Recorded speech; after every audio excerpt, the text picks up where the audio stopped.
अशा प्रकारचे पत्र आहे। कारण त्यांनी, मी सगळ्या गोष्टी सांगणार नाही, मुख्यमंत्री बोलणार आहेत, पण त्यांनी काय सांगितलं, विदर्भातले सिंचनाचे प्रकल्प मार्गी लावण्यात आलेलं अपयश। आता हे कोणाला होतं अपयश? 2.5 वर्ष ज्यांचं सरकार होतं, ज्यांनी विदर्भातल्या एकाही प्रकल्पाला सुप्रमा दिली नाही, एकाही नाही,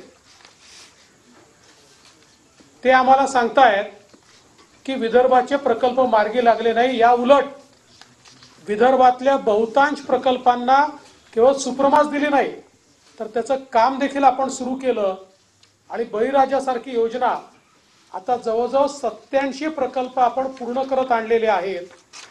आणि एवढंच नाही, 2019 मध्ये वैनगंगा नळगंगा प्रकल्प त्याचा GR आपण काढला।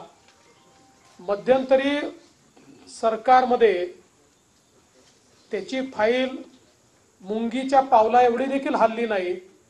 पुन्हा नवीन सरकार आल्यानंतर सगळ्या मान्यता त्याच्या आम्ही घेतल्या आणि लवकरच अंतिम मान्यतेकडे तो चाललेला आहे।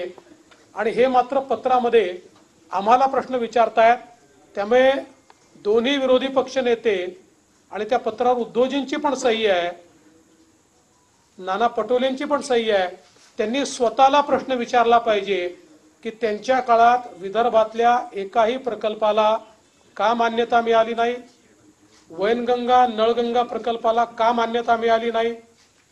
दुसरं, वैधानिक विकास मंडळ त्यांनी लॅप्स केलं।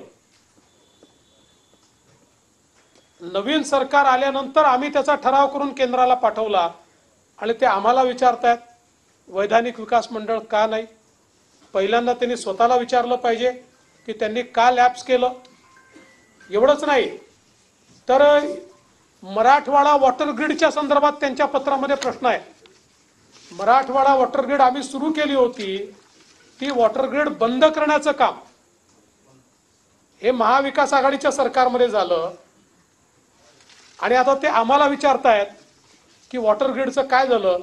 आम्ही तर वॉटर ग्रिडचा प्रस्ताव केंद्र सरकारकडे दाखल केला आहे आणि त्यांना विनंती केली आहे की हर घर जल योजनेमध्ये हा वॉटर ग्रिडचा प्रस्ताव समावेश करा आणि त्याचा पाठपुरावा देखील आमचा चाललेला आहे।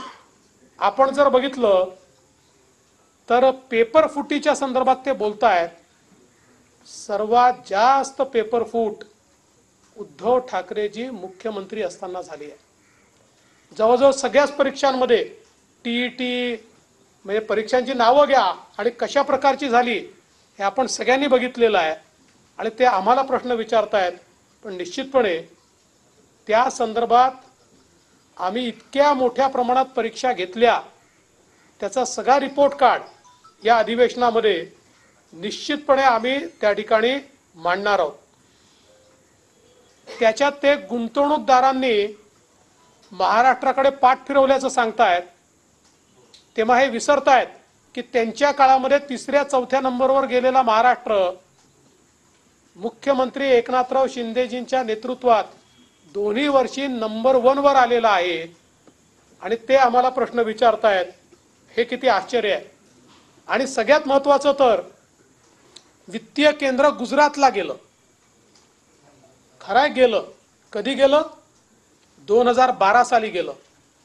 मुख्यमंत्री कोण होते? काँग्रेसचे। प्रधानमंत्री कोण होते? काँग्रेसचे। आणि ते आज विचारतायत की वित्तीय केंद्र हे गुजरातमध्ये कसं गेलं।